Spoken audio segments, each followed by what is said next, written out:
ফেনীর দাগনভূঞা উপজেলায় একের পর এক ডাকাতি ও ছিনতাইয়ের ঘটনায় চরম আতঙ্কে সাধারণ মানুষ। শুক্রবার দিনগত রাতে উপজেলার জায়লস্কর ইউনিয়নের সিলোনিয়া বাজার সংলগ্ন চাঁদপুর গ্রামের আজিজুল্লাহ মাস্টারের বাড়িতে এ ডাকাতি হয়। ক্ষতিগ্রস্ত পরিবারের দাবি, ডাকাত দল পরিবারের সবাইকে জিম্মি করে ৭০ ভরি সোনা, ৩,০০০ ইউরো, নগদ ৪ লাখ টাকা, ২ কোটি টাকার মালামাল লুট করে নিয়ে যায়। ঘরের লোহার গ্রিল কেটে প্রবেশ করে ডাকাত দলের সদস্যরা। পরিবারের সদস্যদের বেঁধে রেখে চালায় মারধর।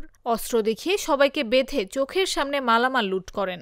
৫ থেকে ৬ জন আমার উপরে, আমার রুমে ৬ জন একসে, বাকিটা ২ জন নিচে ছিল। আসি প্রথমে আমাকে তুলে ফেলছে, তুলে জিজ্ঞেস করলো তোমার ওয়াইফ কোথায়? আমি বললাম আমার ওয়াইফ তো আমার শ্বশুর বাড়িতে। আলমারি ভাঙিয়ে আমার এখান থেকে আমার পাসপোর্ট এবং পাসপোর্টের সাথে আমার ব্যাগে ৩,০০০ ইউরো ছিল, ওগুলো নিছে। তারপর এখান থেকে যায় আমার স্টিলের আলমারি উঠে গেছে, ওখান থেকে আমার ৭০ ভরি স্বর্ণ, তারপরে ৬টা গড়ি, একটা গড়ির দাম ৫০ থেকে ৬০,০০০, ৬টা গড়ি নিয়ে গেছে। আর নগদ দিয়েছে ৩ লক্ষ টাকা। আমার পকেটে ছিল ৪২,০০০ টাকা, আর আমার আলমারিতে ছিল ২,৫৮,০০০ টাকা।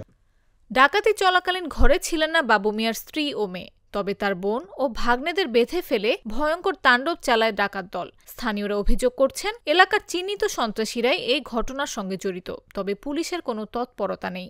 আমরা কোনো চোর ডাকাত এদেরকে কোনোভাবে সমাজে স্থান দিতে চাই না।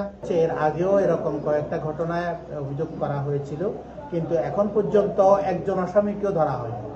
এ ব্যাপারে আমি দাগনভূঞা থানার ওসির সাথে আমি একরকম রাগ করেই আর এখন ফোন করিনি, কারণ ওনাকে ফোন করলে উনি সজ্জন ব্যক্তি, মনে হয় যেন কালকে ধরে ফেলবে, কিন্তু আসলে আজকে ১ মাস চলে গেছে, ১.৫ মাস চলে যাচ্ছে, এর মধ্যে আর ওনার কোনো আসামি ধরার কোনো, যার কারণে এই লোকগুলো আমি মনে করি প্রশ্রয় পাচ্ছে। এদিকে পুলিশ বলছে তারা ঘটনাগুলো তদন্ত করছে এবং শিগগিরই ব্যবস্থা নেওয়া হবে।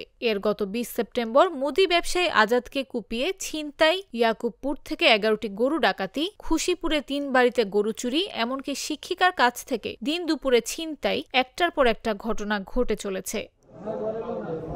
নাফিস আব্দুল্লাহ, জাগো নিউজ।